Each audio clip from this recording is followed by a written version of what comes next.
आज चाहिँ हामीले कुनै पनि फोटोको क्वालिटी कसरी घटाउने भनेको तपाईँले जस्तो 1 MB 2 MB छ त्यसलाई चाहिँ घटाएर 100 केबीमा अथवा 200 300 तिर कसरी लान सकिन्छ भन्ने कुरा भिडियोमा देखाइन्छ। यसलाई घटाउन चाहिँ हामीले अब गुगलमा जाउँ।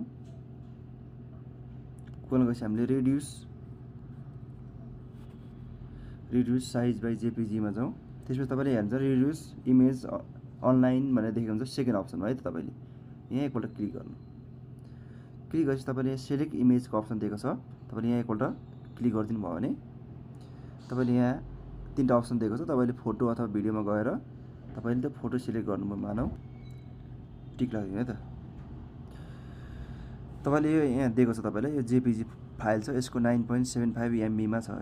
यसलाई तपाईँले यहाँ वाइड र हाइट घटाउन सक्नुहुन्छ, रेजोल्युसन पनि घटाउन सक्नुहुन्छ र क्वालिटी 90% राखिएको छ।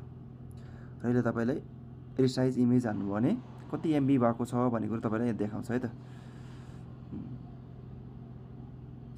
ल 1.39 MB भएको छ।